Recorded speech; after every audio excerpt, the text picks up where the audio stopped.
Mi Señor, no hay Dios tan grande como tú, no lo hay, no lo hay, no hay Dios tan grande como tú, no lo hay, no lo hay, no hay Dios que haga maravilla como las que haces tú. No hay Dios que haga maravillas como las que haces tú. Nos vamos a mudar, nos vamos a mudar, nos vamos a mudar para el cielo, nos vamos a mudar. No se asusten que no nos vamos todavía. Nos vamos a mudar, nos vamos a mudar, nos vamos a mudar para el cielo, nos vamos a mudar.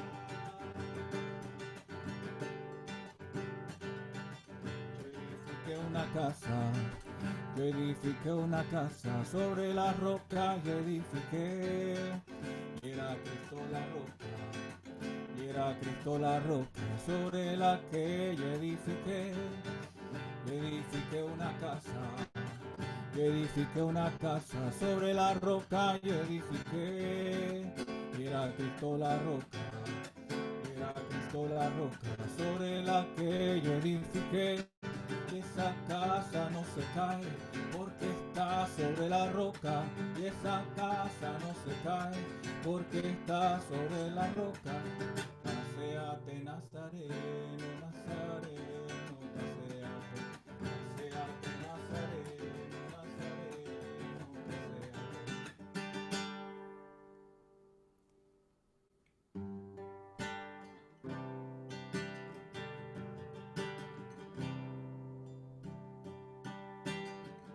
Necesito tu vida, necesito tu fuerza, hoy más que nunca necesito de tu amor, necesito tu espíritu en mi vida, Señor, hoy más que nunca necesito de tu amor. Necesito tu vida, necesito tu fuerza, hoy más que nunca necesito de tu amor, necesito tu espíritu en mi vida, Señor, hoy más que nunca necesito de tu amor. Ven, Santo Espíritu, ven, Santo Espíritu, ven y tómame, ven y lléname, ven, renuévame con tu amor.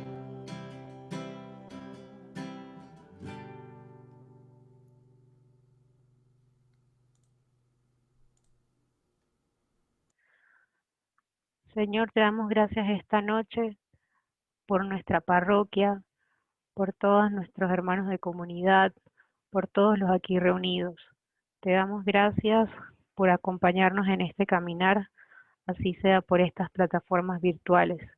Te pedimos que sea siempre tú el Señor, el reino, el centro de nuestras vidas, que nos guíes y que tomes nuestra mano y que permitas que hagamos de nuestra vida eso que tanto anhelas, que permitas que construyamos el reino del Señor. Oremos al Espíritu Santo. Respira en mí, oh Espíritu Santo, para que todos mis pensamientos sean santos. Actúa en mí, oh Espíritu Santo, para que mi trabajo también pueda ser santo. Atrae mi corazón, oh Espíritu Santo, para que solo ame lo que es santo. Fortaléceme, oh Espíritu Santo, para que defienda todo lo que es santo. Guárdame, oh Espíritu Santo, para que siempre pueda ser santo. Amén. Bueno, esta noche nuevamente le damos la bienvenida a nuestro hermano Luis, que nos, como siempre, pues tiene el corazón dispuesto a acompañarnos, así que nos da mucha alegría que nos acompañes, Luis. Bienvenido. Ahí te puedes quitar el mute. Listo. Muchas gracias a todos. De verdad que es una alegría para mí esto, estar junto con ustedes, compartir, eh, más que compartir una clase, es compartir una experiencia. Yo pienso que es lo más importante, ¿no? Hace unos días me escribía eh, Yabel para preguntarme si podía, y yo le dije que sí, pero ¿qué tema? ¿No? Y justamente me dijo algo sobre la Biblia. Y bueno, orando me llamó la atención hablarles un poco de leer la Biblia con la Biblia. Es un título bastante sugerente y a lo largo de lo que les expondré, se darán cuenta por qué eso de leer la Biblia con la Biblia, que parece una redundancia, pero no lo es. Y abajo un subtítulo que dice el método de la fe. Por qué digo esto? Porque para cada cosa que hacemos y que estamos llamados a hacer hay un método, ¿no? Y incluso para leer un libro lo leemos de una forma.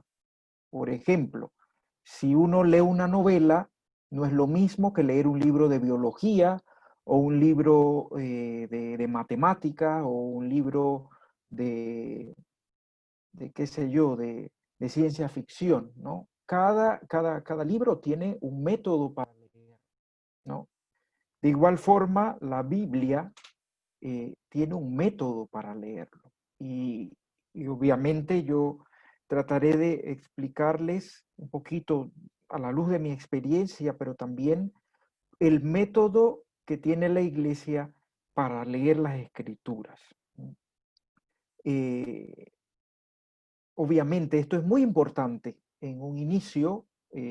Yo pienso que siempre estamos en inicio para leer la Biblia. Nadie puede decir que sabe profundamente todo el contenido de la Biblia porque es algo siempre antiguo y siempre nuevo a la vez, ¿no?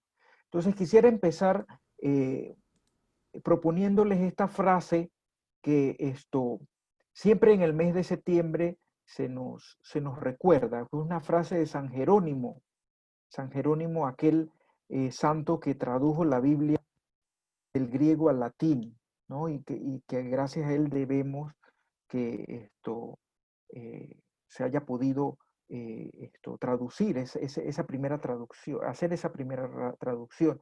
San Jerónimo siempre nos ha recordado que quien no conoce las escrituras no conoce a Cristo.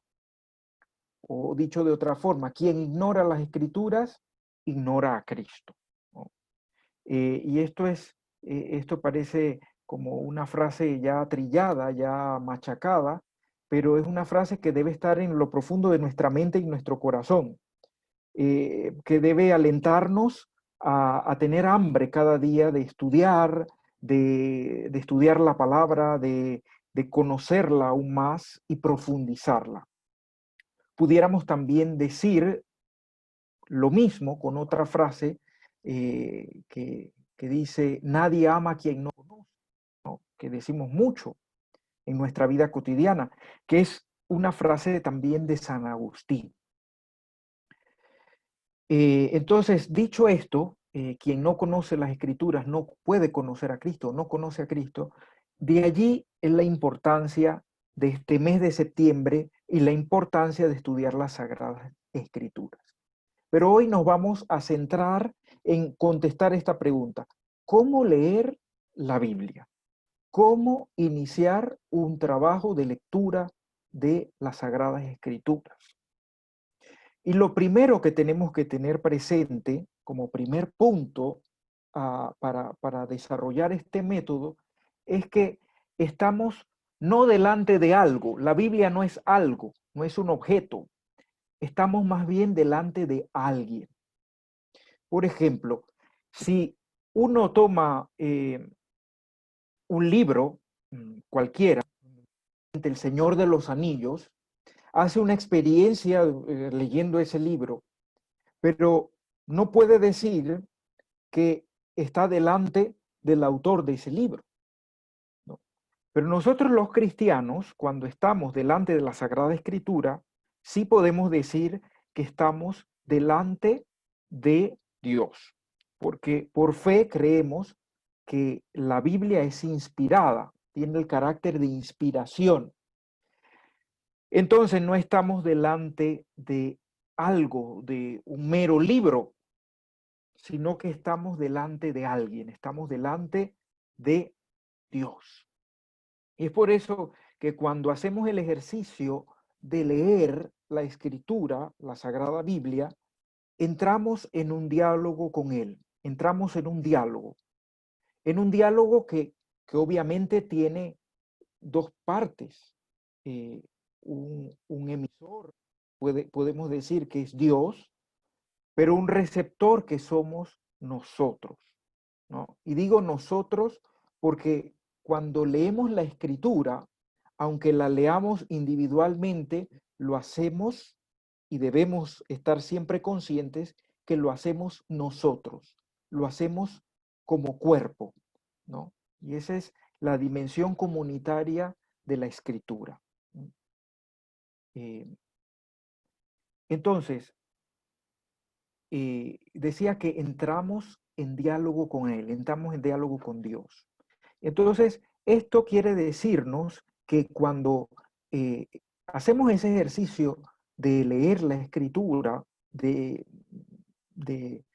aventurarnos a esta lectura de la palabra de Dios, debemos hacerlo como en punta de pie, como cuando un niño está haciendo una travesura y no se atreve porque esto es algo que le sobrepasa. Asimismo, nos pasa y nos debe pasar a nosotros cuando estamos delante de la palabra de Dios, ¿no? Yo pienso que a veces pecamos de mucha soberbia, ¿no?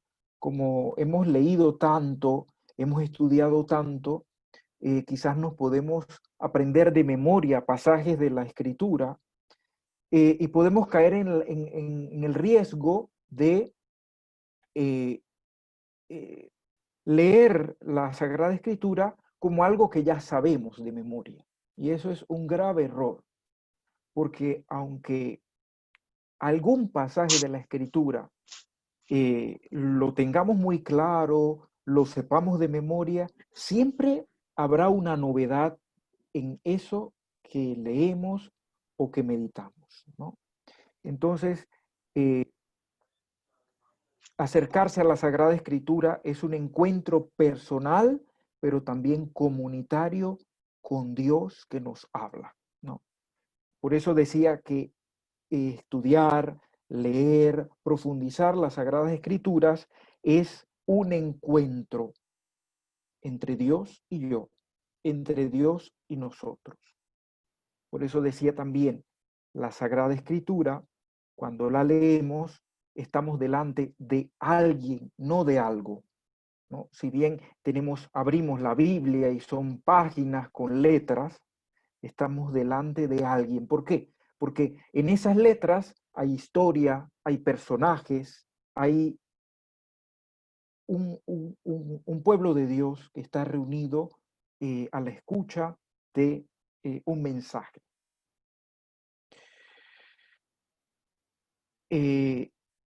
Dicho esto, tenemos que tener en cuenta como primer dato que la Biblia, ¿qué es? Un conjunto de libros inspirados.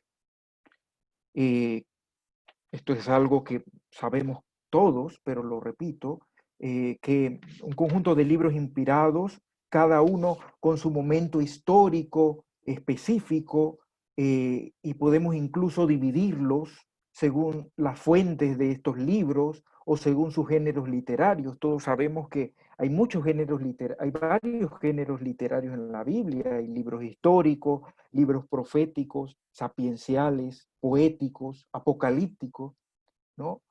Pero lo que conocemos como Biblia son esos escritos o libros en una unidad. Unidad. La Sagrada Escritura es ante todo una, y ya sabremos quién la une. Poco a poco vamos a ir descubriendo quién une cantidad de libros que hay en la Escritura para que podamos ver en ella una unidad y no una contradicción.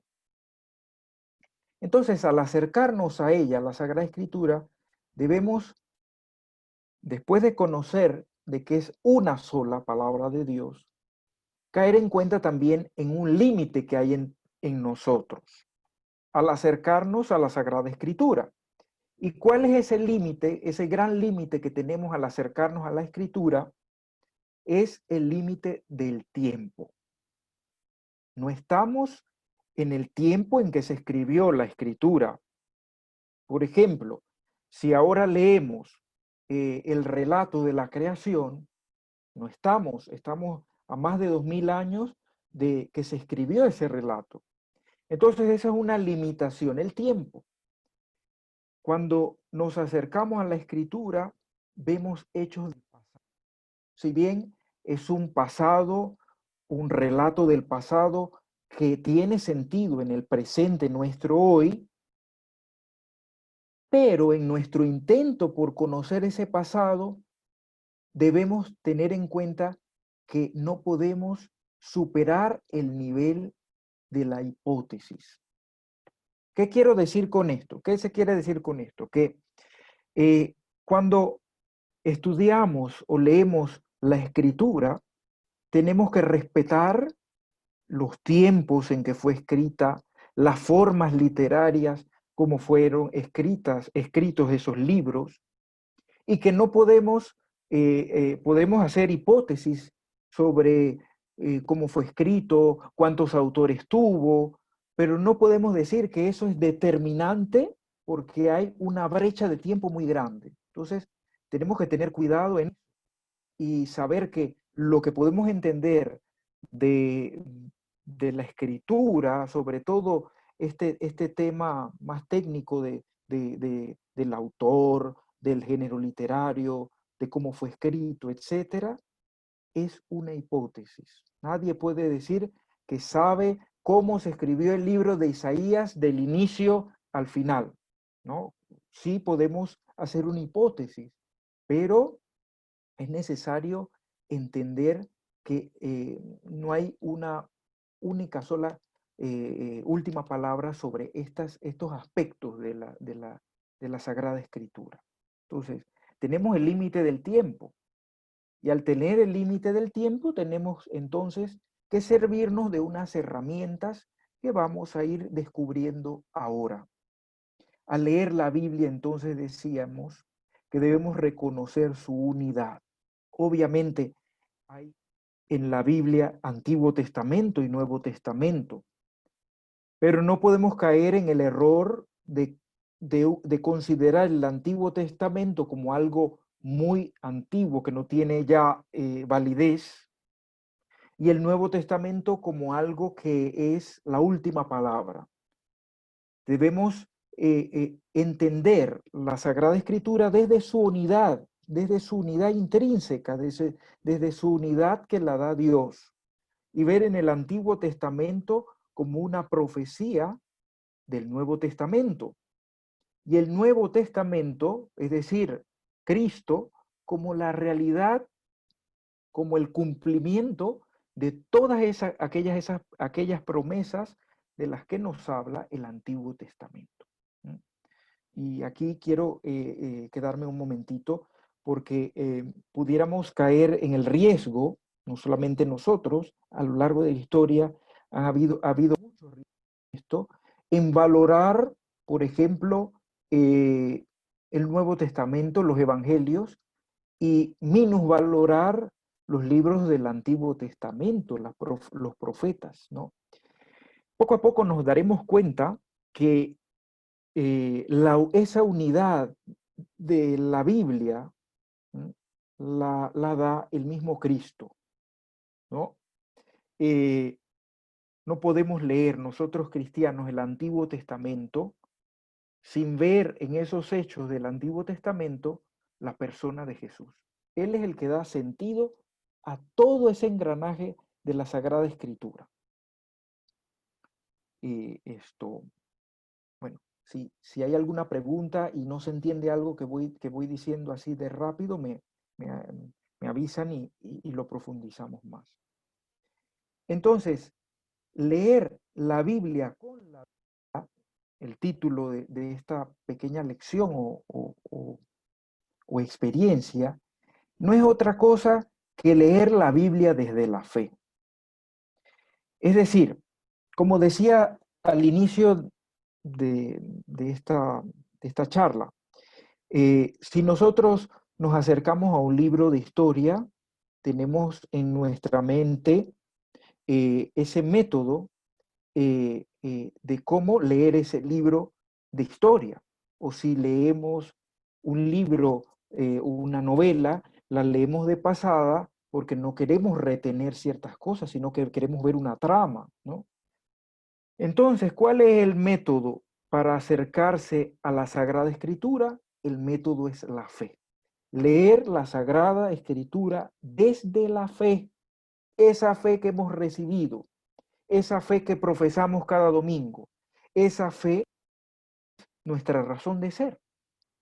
Pudiéramos decir que leer la Escritura desde la fe cristiana es hacer una lectura cristológica de cada pasaje de la Escritura. Es decir, que si a mí me toca leer el pasaje de la creación, siendo yo cristiano, puedo ver en esa creación un anuncio de Cristo, de una realidad, por ejemplo, del bautismo.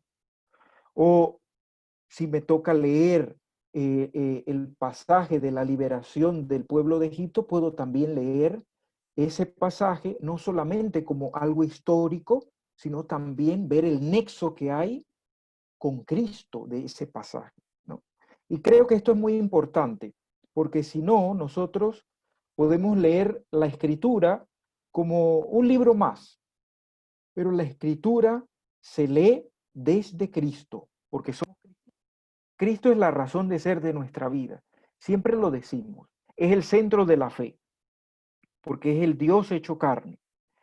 Pero por eso Él se convierte y es como el centro de ese método para leer la Sagrada Escritura. Entonces, dicho todo esto, podemos también decir que para leer la Biblia es necesario hacerlo desde el espíritu y el sentido en que fue escrita. Para leer la Biblia correctamente, debemos leer la Biblia desde el espíritu y el sentido con la cual ésta fue escrita, ¿no? Y aquí voy a citar un documento muy importante que les dejaré de tarea ahora que en pandemia para que profundicemos, que es la Constitución Dogmática del Concilio Vaticano II, Dei Verbum. Es la cuarta constitución del concilio que trata sobre la revelación. Es un texto muy bello, pero se puede allí encontrar también un método de cómo podemos acercarnos a la Biblia, a la Sagrada Escritura, desde la fe. Y también pudiéramos leer y citar una exhortación apostólica del año 2008 que se llama Verbum Domini, que se hizo un sínodo sobre la Sagrada Escritura, donde se reunieron muchos obispos, sacerdotes, laicos, estudiosos, y después el Papa hizo una exhortación llamada Verbum Domini, la palabra de Dios, el Señor, que también recoge un método para acercarnos a la escritura. Todos estos dos textos se encuentran en el Internet. Entonces, la Constitución del Concilio Vaticano II, Dei Verbum, en el número 12, dice así, y esto es muy importante, espero que lo anoten. Quien quiera entender la Sagrada Escritura en el espíritu en que fue escrita, debe considerar el contenido y la unidad de toda ella. Es decir, es lo que decía anteriormente, lo resume en una frase. Quien quiere entender la Sagrada Escritura en el espíritu en que fue escrita, debe considerar el contenido, es decir, lo que dice, pero también la unidad que hay en toda ella, en toda la Sagrada Escritura. Es decir, desde el Génesis a el Apocalipsis hay una unidad interior de toda la Escritura. ¿Y cuál es esa unidad? Una historia de salvación. Eso es lo que cuenta la Sagrada Escritura. Una historia de salvación que va desde el origen, el cumplimiento en Cristo Jesús y una implicancia que tiene en cada uno de nosotros, que es la salvación de cada uno de nosotros. Una historia de salvación. Eso es lo que une toda la Escritura. ¿Y cuál es el centro de esa historia de salvación? La persona de Cristo Jesús. Y continúa en el número 12, en el Vaticano II, la Constitución de Iberbum. Hay que tener muy en cuenta también, uno, la tradición viva de la Iglesia y la analogía, es decir, las correlaciones internas de la fe. Explico esto. Nadie puede decir que lee la Biblia solo, ¿no? Esto ha sido el error del protestantismo, de Lutero, ¿no? Cuando decía la sola escritura, cuando decía cualquier persona puede interpretar libremente la escritura. Y la iglesia dijo, ojo, quien lee la Biblia no lo hace nunca solo, y mucho menos la interpreta solo. Lo hace con la iglesia entera, abrazando una historia que nos precede, y cuando estamos delante de un texto bíblico, debemos preguntarnos primero, ¿cómo ha sido entendido este texto bíblico a lo largo de la historia? Que es la tradición.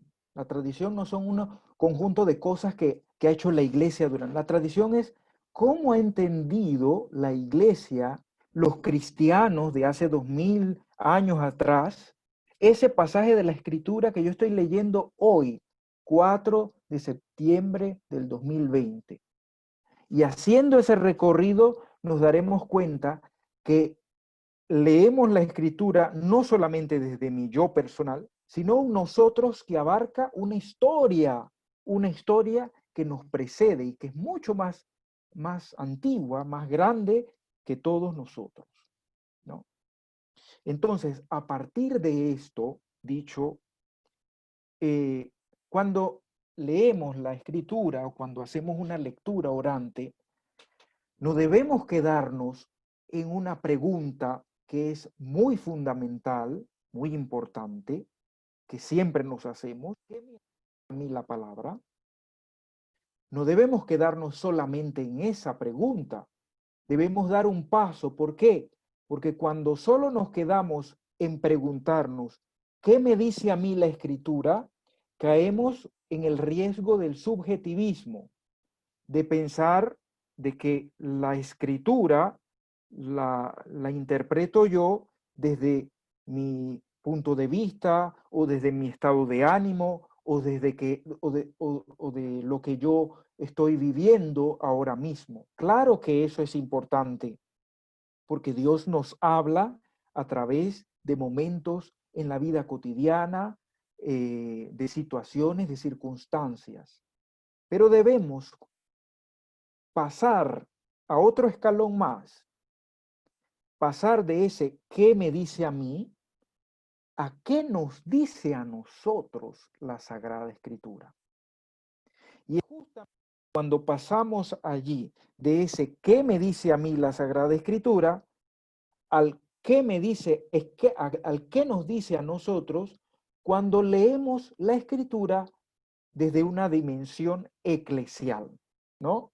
Ya no es individual, sino que es desde un cuerpo, que es la iglesia. Entonces, es necesario siempre preguntarse, ¿qué les dijo a los primeros cristianos este pasaje de la Escritura que yo estoy leyendo hoy? Y es por eso que es muy importante el estudio de la patrística, por ejemplo. Para leer la Escritura es importante saber, y eso es un redescubrimiento también del Concilio Vaticano II, estudiar lo que nos han dicho los padres de la Iglesia, es decir, aquellos hombres que fueron los herederos de las enseñanzas de los apóstoles, ¿no? Entonces, sería muy importante e interesante, yo diría casi obligatorio, que quien lee la Escritura, quien lee un pasaje, se preguntara, a ver, ¿qué habrán dicho los primeros cristianos comentando este texto bíblico? Porque eso me puede hacer a mí tener más iluminación, comprender más y también desde esa realidad del pasado iluminar lo que yo estoy viviendo hoy. ¿Se entiende lo que estoy tratando de decir hasta ahora? Se logra comprender. Entonces, también es necesario saber cómo la iglesia entiende ese pasaje. Y por eso la importancia del estudio del magisterio de la iglesia, que es los textos que la iglesia propone, ¿no? Hace un rato les proponía leer, o por lo menos darle una ojeada a la Dei Verbum, que es del Vaticano II, a la Verbum Domini, ¿no? Que la pueden buscar después en Google. Y decía la cita de esta constitución del Vaticano II, que cuando nos acercamos a la Sagrada Escritura es necesario poner atención a la analogía de la fe. ¿Qué es eso de la analogía de la fe? La fe es una, dice San Pablo, ¿no? Pero tiene muchas implicancias. De hecho, cuando nosotros el domingo en la misa rezamos el credo, podemos subdividir, no, creo en Dios Padre, uno y trino, en el Hijo encarnado, hecho carne. Entonces hay muchas implicancias de la fe, ¿no? Y la iglesia nos está llamando la atención sobre esto. Cuando leemos la escritura y la interpretamos, debemos dar cuenta la unidad de la fe, que tiene muchas aristas, que tiene muchas implicancias, que tiene mucho contenido. Entonces, cuando estamos delante de un texto, si lo interpretamos, para saber si estamos interpretando bien, deberíamos preguntarnos, ¿esto contradice algo de la fe, mi interpretación, mi forma de pensar, cómo yo estoy entendiendo esto? Entonces, estos son unos puntitos muy importantes a tener en cuenta cuando nos acercamos a la Biblia. Muy bien, seguimos. Los distintos libros de la Biblia en su conjunto no son simple literatura. No es como si agarráramos cualquier libro de una novela y la leyéramos. La escritura ha surgido y del sujeto vivo del pueblo de Dios en camino y vive en él. Es decir, la escritura no nació por generación espontánea, sino que nace de la experiencia de un pueblo que tiene de Dios, la experiencia del pueblo de Dios que tiene de ese ser que se llama Dios. Entonces, los libros de la Biblia nos remiten a tres sujetos, como los sujetos que estudiábamos cuando estábamos en la escuela, ¿no? Sujetos de una oración. En la Biblia hay tres sujetos que interactúan entre sí. Pudiéramos decir que en la Biblia hay un sujeto que se llama el autor o los autores de un texto, ¿no? Pudiéramos, por ejemplo, el libro de Isaías. Sabemos que el libro de Isaías tiene varios autores, varios Isaías. ¿Cuáles esos autores de cualquier libro de la Biblia eh, no son autónomos en el sentido moderno de la palabra, ¿no? Sino que forman parte de un pueblo de Dios. Entonces son un sujeto común, ¿no?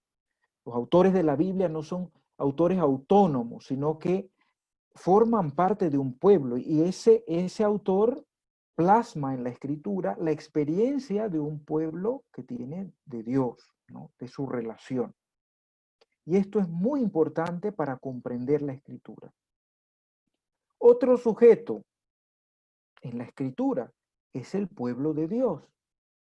Es el sujeto vivo de la Sagrada Escritura. En él, en el pueblo de Dios, las palabras de la Biblia siempre son una presencia, ¿no? Por eso yo les decía al inicio, hay que pasar del qué me dice al qué nos dice. La experiencia del pueblo de Dios. Y esa es una experiencia que se va desarrollando, ¿no? No solamente qué les dijo al pueblo de Israel, qué les dijo a los discípulos, qué les dijo a los primeros cristianos, qué les dijo a los cristianos del siglo XIX, qué les dice al pueblo latinoamericano, qué nos dice a nosotros, comunidad de San Pablo de la Locería del año 2020, ¿no? Pero sin saltarse ninguno de esos pasos, porque ¿qué nos dice? No debe tener, quizás sean diversas las interpretaciones, las formas de interpretar los libros sagrados, pero nunca, nunca contradictorias. ¿Mm? Y esto es muy importante. Y el tercer sujeto de la escritura, más importante de todos, es Dios, ¿no? El pueblo que acabamos de citar ahora, recibe su propio ser, su identidad de Dios, se ordena a Él, se dirige hacia Dios. Esa es la razón de ser del pueblo de Dios. Y ese Dios no es cualquier Dios, es el Cristo hecho carne. Y el Verbo de Dios se hizo carne y habitó entre nosotros. Para los cristianos es el centro, el eje que une toda la escritura, Cristo Jesús. Esto es algo realmente extraordinario y profundo. Y pareciera casi impensable iniciar un trabajo de lectura, de estudio de la Sagrada Escritura, porque hasta a mí me parece algo complicado. Y cuando yo desarrollaba este tema, me preguntaba a mí mismo, ¿cómo iniciar un trabajo de lectura de la palabra de Dios? ¿Cómo leer con la iglesia la palabra de Dios? Y me vino a la mente una experiencia que tuve en el seminario. Recuerdo que cuando iniciaba el seminario en un foro que tuvimos así de la Sagrada Escritura, le hice esa pregunta al rector del seminario y me lo respondió de una forma magnífica y yo sigo convencido de que es el primer paso para adentrarnos al estudio de la palabra de Dios. Y me lo respondieron de una forma muy práctica. Iniciar leyendo los evangelios, el evangelio, es la clave de lectura de toda la palabra de Dios. Porque al entender la persona de Cristo y todo su mensaje, se nos va a iluminar para entender las implicancias del Antiguo Testamento. Ya el Antiguo Testamento no lo veremos en contradicción con el Nuevo Testamento, sino como un anuncio de lo que Cristo va a llevar a cumplimiento. Pero también se me respondió esta pregunta desde algo muy básico. Recuerdo que ese sacerdote me dijo, hay que iniciar la lectura de la palabra de Dios con la iglesia desde la lectura litúrgica. Y yo me ponía a pensar, yo digo, pero esto es algo muy banal, ¿sí? Nada más quedarnos con las lecturas de la misa. Y uno pudiera decir, es muy poco. Pero resulta que gracias al Concilio Vaticano II se ordenó la lectura de la Biblia en la misa de una forma trienal, ¿no? Un cristiano, una cristiana, un católico que vaya a misa todos los días, todos los domingos, durante 3 años, es capaz de escuchar o leer la Escritura de forma continua en sus 3 ciclos, el A, B y el C, y en los días de semana en los tomos feriales, en el par y el impar. Entonces, pudiéramos hacer el ejercicio todos los días de seguir la liturgia y hacernos la pregunta, no solo qué quiere decirme a mí la palabra de Dios hoy, sino qué nos quiere decir a nosotros. Pero también hacernos unas preguntas muy fundamentales. Y esto es algo que no es obvio. ¿Por qué la iglesia escogió tal texto para este día o para este tiempo litúrgico? A veces yo me ponía a preguntarme, ¿por qué la iglesia escogió el texto de Isaías en Adviento? ¿Cuál es la razón de ser? Y uno sí va investigando, se da cuenta que el profeta Isaías es el que anuncia de forma más explícita al Salvador, al Mesías. Entonces, iniciar así es muy práctico porque vamos haciendo un ejercicio de leer la Biblia con la iglesia. ¿Qué les dijo a los primeros cristianos del pasado este texto que estoy leyendo hoy? ¿No? Esta es una pregunta muy importante. ¿Qué les dijo a los padres de la iglesia? ¿Qué les dijo a los santos? ¿Qué les dijo a las personas que han vivido antes que yo la Sagrada Escritura que estoy leyendo yo? Y por último, leer la Biblia con la Biblia es leerla con la iglesia y desde la fe que profesamos.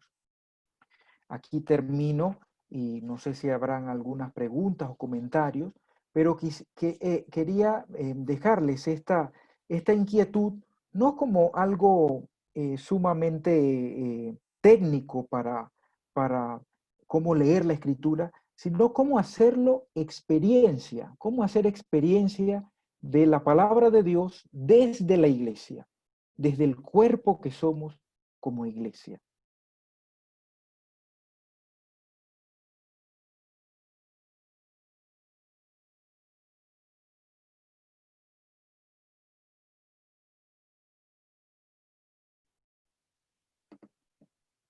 Si alguien tiene alguna pregunta o comentario, puede levantar la manito o quitarse el mute porque no tengo. Déjenme desbloquear. Ahora sí.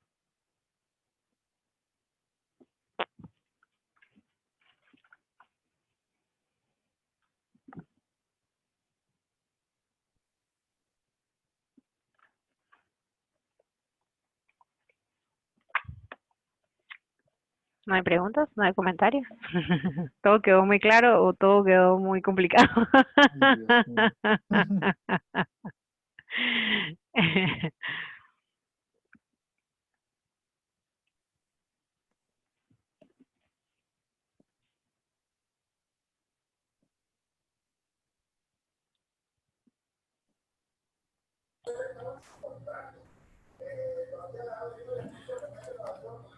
Dios mío.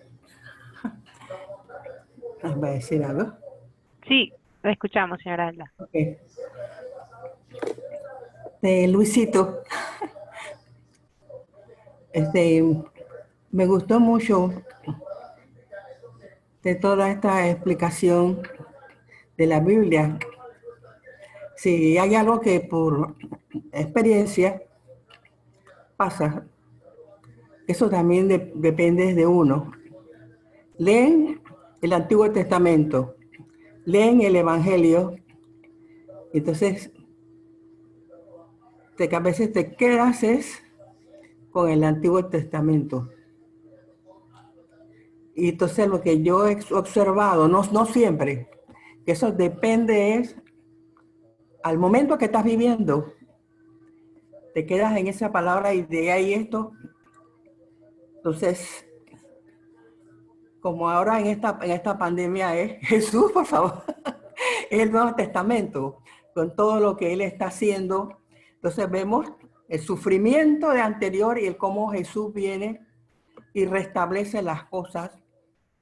La naturaleza la pone en su lado, echa las pestes, las enfermedades, en un abrir y cerrar de ojos. Entonces eso nos aviva a nosotros la fe. Entonces, las dos lecturas son importantes. No se puede quedar en una y nos vemos también atrás. Las dos. Lo que pasa es que es nuestro sentimiento, que en determinados momentos te da porque esa te habló más de lo que tú estabas viviendo. Pero yo creo que lo que estamos viviendo ahora nos lleva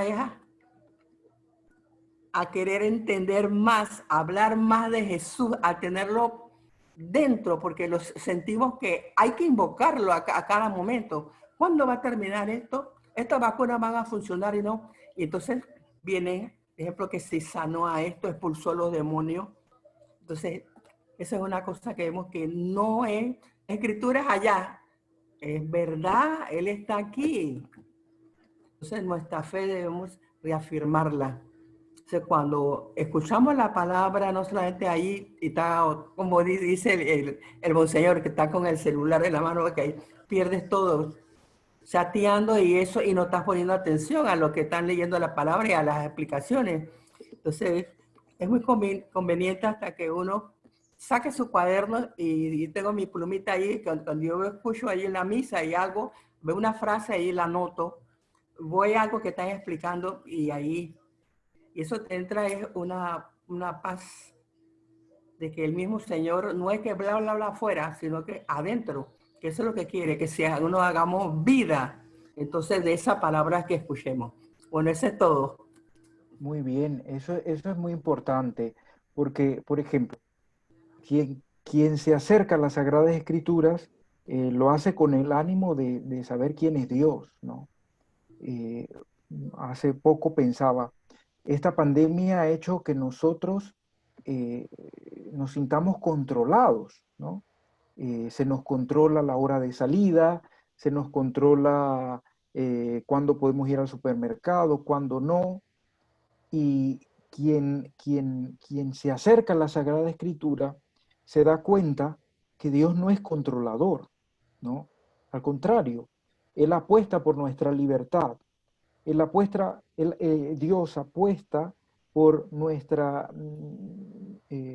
sí, nuestra libertad, nuestra disposición, ¿no? Y lo que decía de ver la unidad de la Biblia es reconocer que el Antiguo y el Nuevo Testamento, aunque tengan diferencias, ¿sí?, están unidos desde la persona de Cristo, porque las realidades, los relatos del Antiguo Testamento, las profecías, nos hablan de Él, ¿no?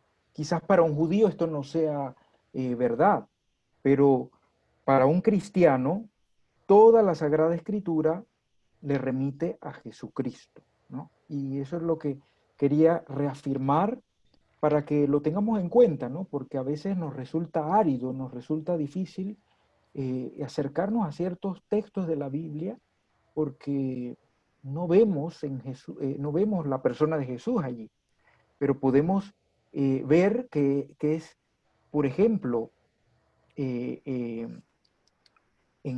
nosotros nos tocara leer, como lo hacemos en la vigilia pascual, toda la historia de salvación, podemos ver que esa creación, esa liberación de Egipto, habla de una realidad que sucedió, pero que tuvo cumplimiento, la liberación en cuanto tal y en máxima expresión en Cristo en la cruz, ¿no?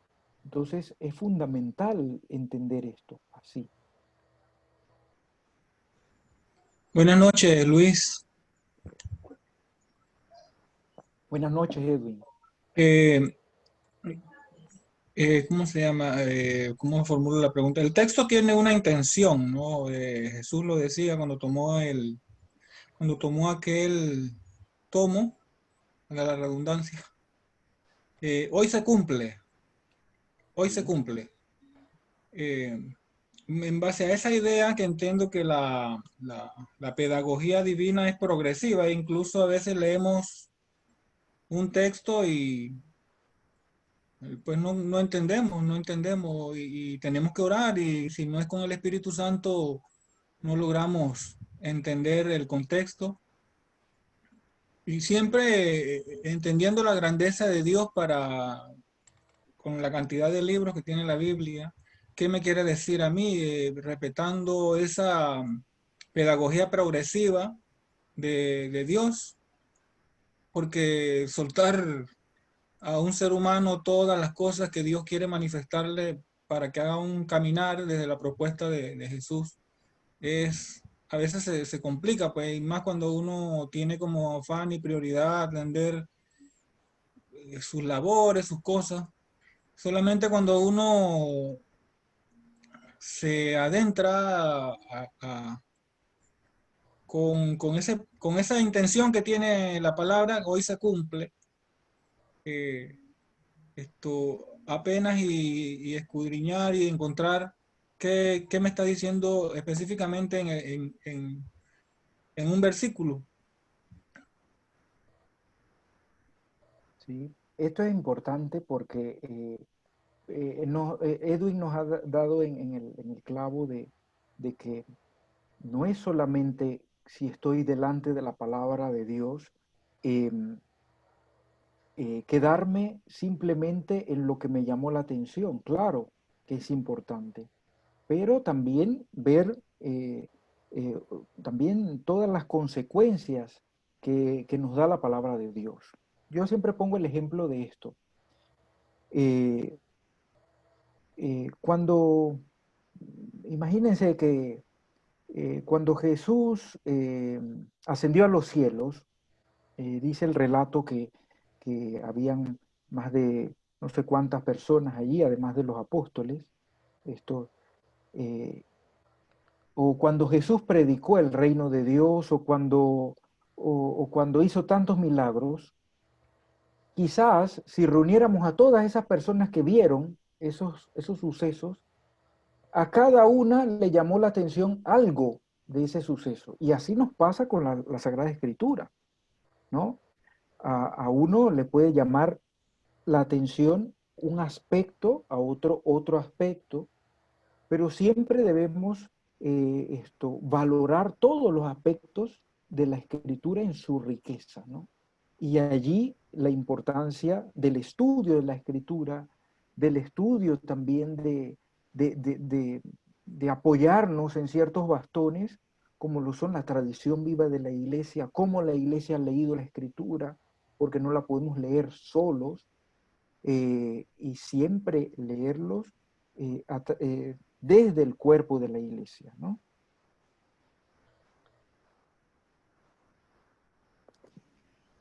Buenas noches. Gracias Luisito por acompañarnos.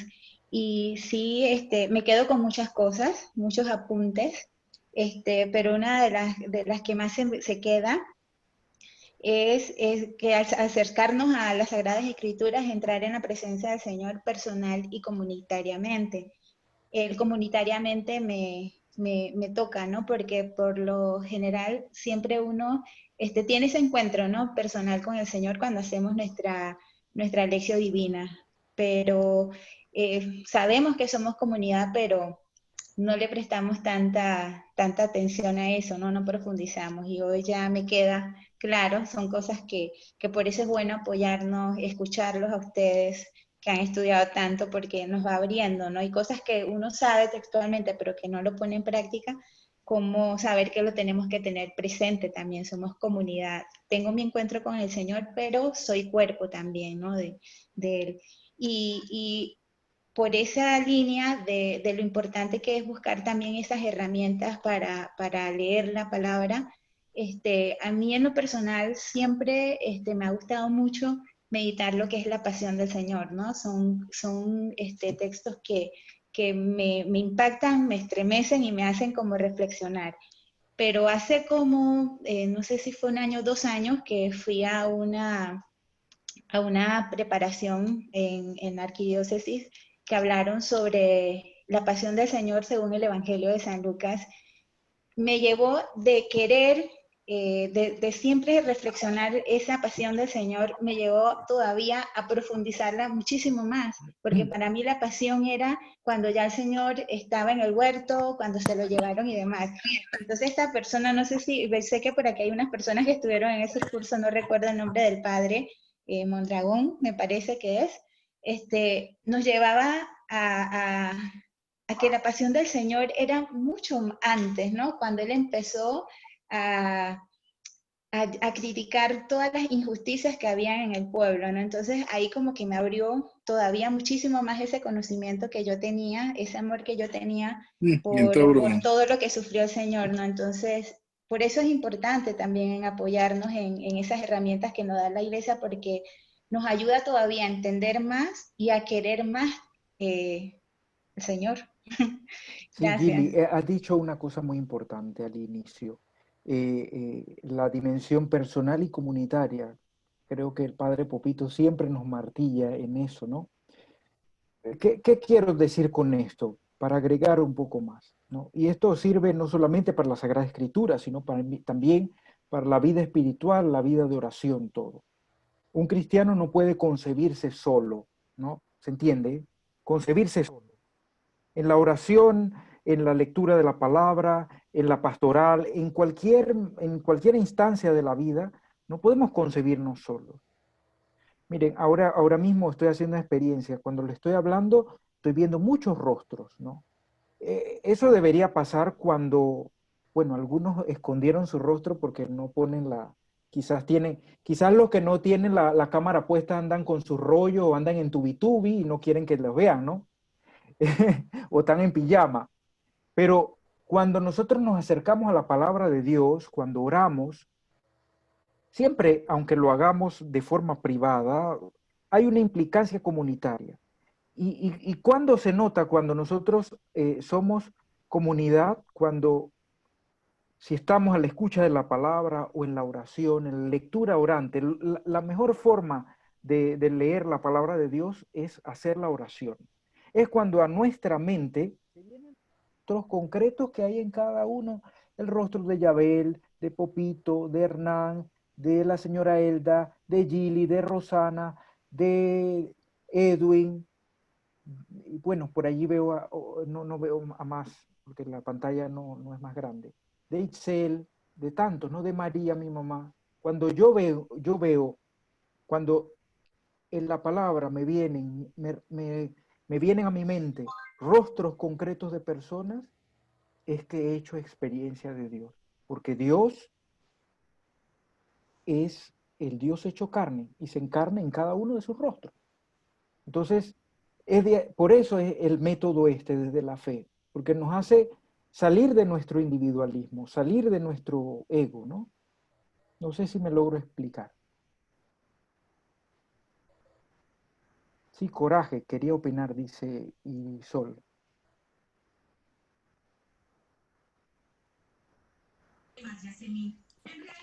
¿Ustedes me están escuchando? Sí, te escuchamos. Ah, ya, es que esta cosa... Ok, bueno, me parece un tema bien interesante, lástima, hay que pensar que lo agarré como un poco tarde y lo sintonicé tarde. Cuando yo leo la Biblia, yo sé que, aparte de que uno lo lee desde la espiritualidad y de la fe, yo soy de las personas que yo les saco el jugo, o sea, lo veo desde todos los aspectos. Yo no lo separo de la literatura, no lo separo de la historia, no lo separo de la poesía. O sea, me gusta mucho, creo que no tiene nada de malo, o sea, si me va a gustar la historia y la literatura, qué mejor libro que lo sea la Biblia, ¿no? Si yo, por ejemplo, yo lo veo de esta manera, yo sé, por ejemplo, por decir, la historia de San Pablo Apóstol, yo sé que San Pablo Apóstol, su misión y todo lo demás, y que dejó todo un legado en la humanidad, pero también me gusta, y algo que yo admiro de San Pablo Apóstol es que fue un gran literato, o sea, fue uno de los personajes que más ha escrito cartas en la Biblia. Yo estoy segura que posiblemente en esa época, si hubiera existido el Zoom, San Pablo Apóstol hubiera sintonizado Zoom y estuviera hablando quién sabe a cuántas personas, hubiera sido youtuber o no sé, tal vez hubiera podido llegar a muchísimos pueblos. Bueno, Y las cartas de San Pablo eran el Twitter de aquella época, ¿eh? bueno, claro, y como la gente andaba por decir, toda esa gente que escribió los libros de la Biblia, andaban a caballo, andaban a pata, andaban a todo, tal vez si hubiera habido, no había medios de transporte sofisticados, con todas las limitaciones que había en esa época, yo creo que esa gente pudo llegar a través, escribiendo poco a poco, recopilando las historias, porque siguen siendo historias muy valiosas. Por ejemplo, también yo siempre analizaba las parábolas de Jesús. Yo sé que Jesús fue el Salvador, el Mesías, pero como que también me gustaba ver como que Jesús era, yo sé que como que tratan a veces de decir que no, si él era no era tan intelectual. O sea, para mí era a pesar de ser una persona noble, yo lo admiro también como que era un gran intelectual, o sea, utilizaba todo su talento, toda su capacidad para poder llegar a las poblaciones, para poder para poder llevar un mensaje, o sea, tenía arte, tenía carisma, tenía todas las parábolas, si uno lee las parábolas, los mensajes, eh, eh, era poesía, era todo poesía. O sea, a mí me parece que había tanta... o sea, aparte de tanta sabiduría en esas personas que se lo dio la misma vida, se lo dio la misma fe, ellos utilizaron todos los recursos literarios habidos y por haber en la época, todos los medios existentes para poder llevar un mensaje. Y para mí eso es admirable, aparte de toda la fe que había, pues toda la riqueza. O sea, yo pienso que la Biblia hay para sacarle el jugo. No sé, yo lo veo así, yo no la separo, yo creo que tiene todo, Sí, o sea, es lo más completo que puede haber. claro. Y bueno, a propósito de lo que decías de las cartas de Pablo, quizás que son el documento más antiguo que conocemos, que se tiene, se tienen los escritos, por lo menos copia de escritos, copia del original. Y también el escrito también más, uno de los escritos de la antigüedad más publicado o más reproducido, ¿no? Y no, esto es muy valioso, ¿no?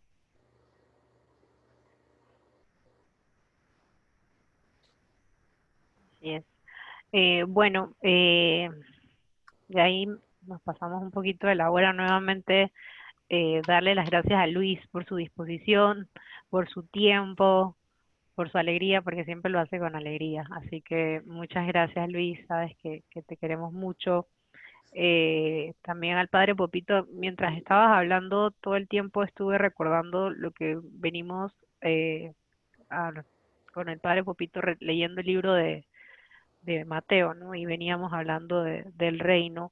Y cuando dijiste lo de que hay que iniciar la lectura desde la liturgia, me pareció tan unido a lo que veníamos hablando con el padre Popito.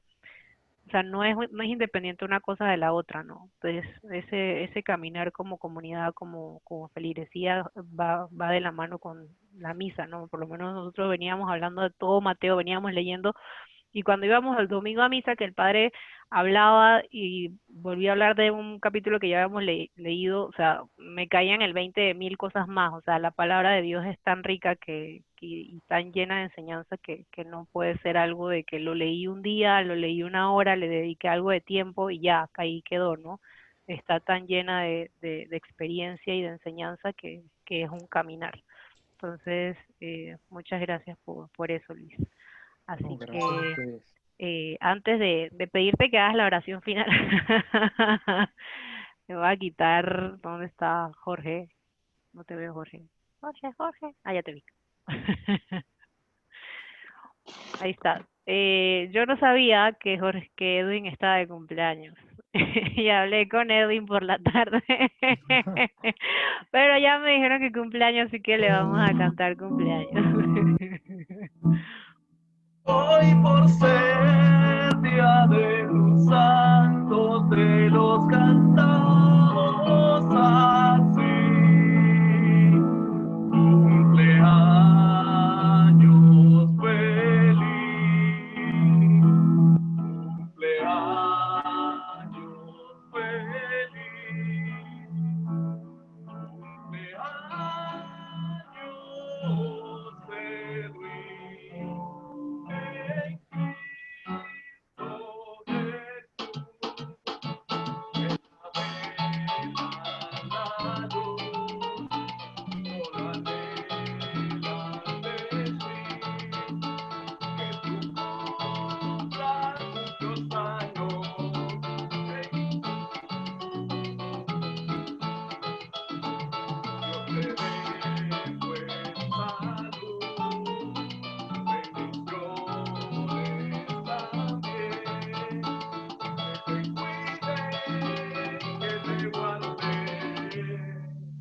Para siempre. Amén. ¡Feliz cumpleaños, hermanito!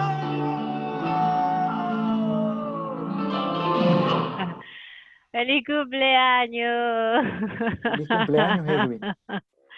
Que los cumplas muy feliz, que Dios te bendiga, Edwin, que cumplas muchos años más.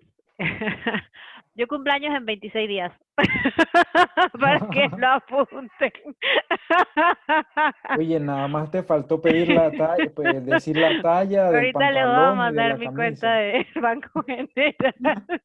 Transferencia y todo. También Ay, Dios cumple, mío. Luis cumple años también este mes, ¿verdad, Luis? Sí, ¿Qué sí. día cumples? 19, 16. 16. Pronto. Luis cumple en 12 días y yo en 26. Pero digan la edad, digan la edad. Ah, ya. Yo voy a cumplir 34 con cara de 20. Ah. Que abren las confesiones a los mentirosos. Voy a cumplir 41 con cara de 80. Ah, Ay, no. Dios mío. Y Luis, no sé cuánto va a mentira. cumplir, 30 y Luis, algo. Luis, ¿cuántos? Yo Dilo. 32. 32. 32. Con una cara de yo no sé qué. Con cara de 20 también, Luis. Nosotros vamos ahí cerca. No puedo poner la cámara porque estoy rodado flat. Bueno, como siempre es una alegría y una bendición encontrarnos. Le voy a pedir a Luis que nos apoye con la oración final. Oye, yo sé que no van a dormir ahorita mismo, pero vamos a ofrecer nuestro descanso ahora, posterior. Quizás algunos se duerman a medianoche, ¿no? Pero vamos a ofrecer nuestro descanso. En el nombre del Padre, y del Hijo, y del Espíritu Santo. Amén. Dios mío, te damos gracias por todas las bendiciones que nos has otorgado en el día de hoy.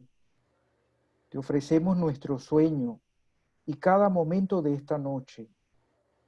Nos entregamos a tus manos y nos cobijamos bajo el manto de Nuestra Señora, la Santísima Virgen María.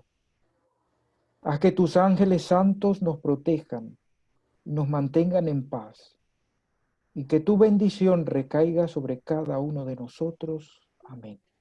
El Señor esté con ustedes. Con tu espíritu.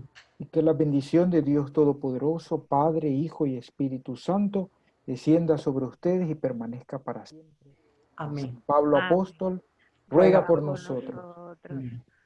Muchas gracias a todos, que descansen, Dios los bendiga y si Dios lo permite, nos vemos el domingo en misa a las 9 de la mañana.